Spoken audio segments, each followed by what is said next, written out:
The sun hung low over the Arizona desert, casting long shadows across Highway 87 as three bikers from the Red Canyon Riders rolled down the open road.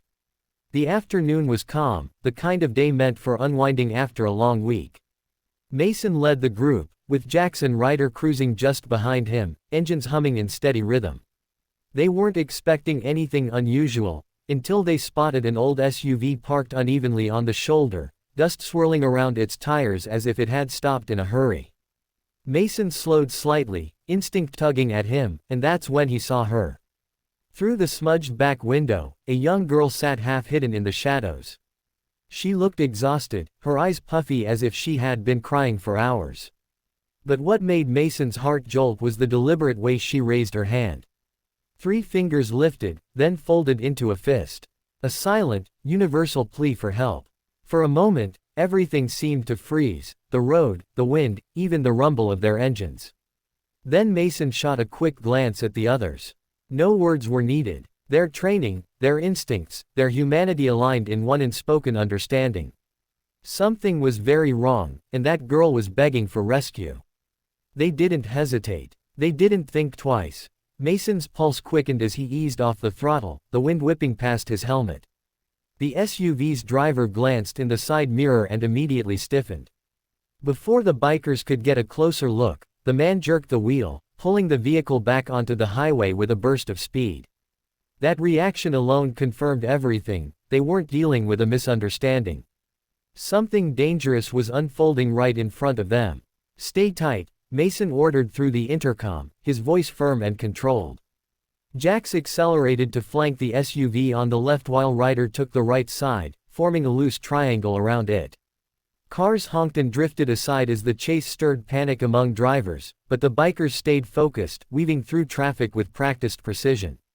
The SUV swerved recklessly, tires screeching against the asphalt, the driver desperately trying to shake them off. Every movement he made showed fear, not of the bikers, but of being caught. The girl's terrified eyes replayed in Mason's mind, fueling his determination. "Don't let him out of sight," he muttered. The men tightened their formation, pushing their engines harder. They had no badge, no lights, no authority, just instinct, responsibility, and the knowledge that a child's life depended on them. The SUV suddenly veered off the main highway, kicking up a cloud of dust as it shot into the cracked parking lot of an abandoned gas station.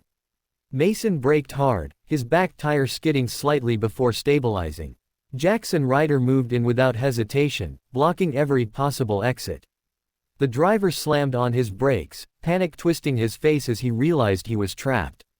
He stumbled out of the SUV, shouting incoherent excuses, but Jax was on him in seconds.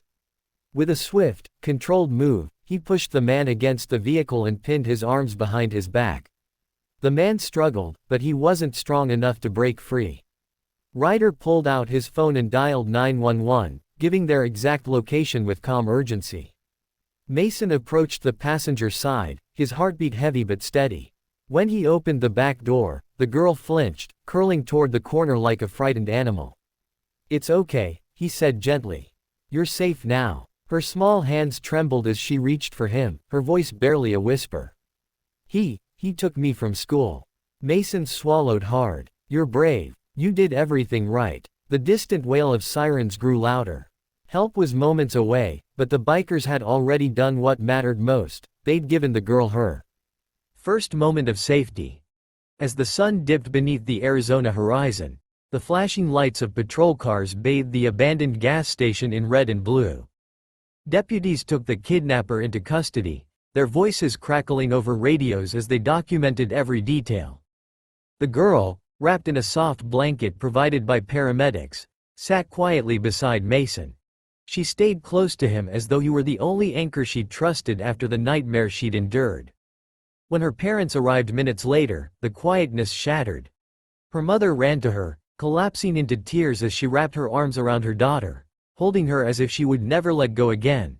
Her father's voice trembled with gratitude as he turned to the bikers. "You saved our little girl," he said. "We don't have words for what this means." Mason shifted uncomfortably, unused to praise. "We just did what anyone should do," he replied. But the parents knew better. Not everyone stops, not everyone listens, And not everyone recognizes a signal meant to save a life.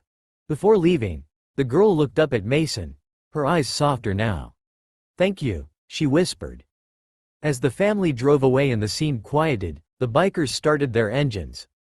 The road called again, but something had changed.